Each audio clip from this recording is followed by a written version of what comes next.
कि एक तरफ तो हमें लगता है कि हम तब सफल होंगे जब हम मेहनत करेंगे, आर्थिक, सामाजिक किसी लेवल पे पहुंचेंगे। लेकिन दूसरी ही तरफ जैसे ही हम अध्यात्म को पढ़ते हैं, दर्शन को पढ़ते हैं, तो हमें लगता है कि शायद असली सक्सेस तो तब है जब आप शांत हो, संतोष में हो।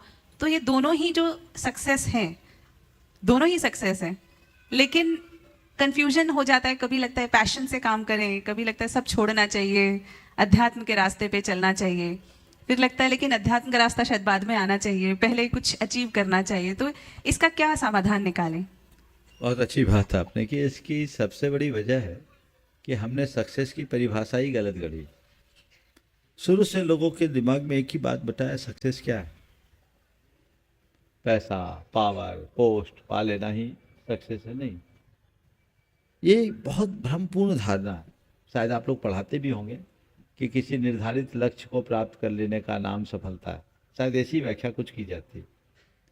तो एक निर्धारित लक्ष्य को प्राप्त कर लेने का नाम जब से हमने सफलता मान ली, तो हमारे रोज लक्ष्य बदलते गए, सफलता के मायने भी बदलते गए, और लोग सफलता के नाम पर एक दौड़ में लग गए।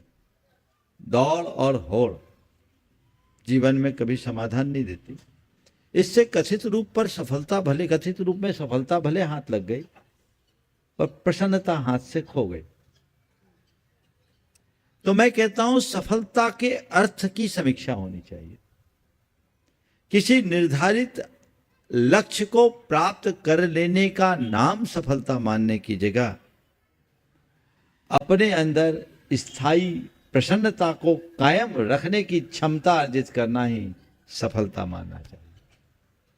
जब हम ये बात समझेंगे और सफलता के साथ प्रसन्नता को जोड़ करके चलेंगे, स्थायी प्रसन्नता ही जीवन की सफलता है, ये बात हम बच्चों के दिल दिमाग में बिठाएं तो चीजें अलग बताएगी। इसमें क्या होगा, एक लक्ष्य को लेकर के चलने वाला व्यक्ति चलेगा, पर उसे ये मन में रहना चाहिए कि ये मेरा अल्पकालिक लक्ष्य है, ये मेरे जीवन के निर्वाह के लिए है, ये एक बाहर का साधन है। मेरा दीर्घकालिक लक्ष्य या अंतिम लक्ष्य या अल्टीमेट गोल क्या है? अंदर की प्रसन्नता और संतुष्टि जो आध्यात्मिकता के रास्ते पर ही चलने पर मिलेगी, वो मुझे रखना चाहिए, और ये काम करते हुए भी उसको ध्यान में रखना चाहिए। तो कभी मन नहीं डगमगाएगा।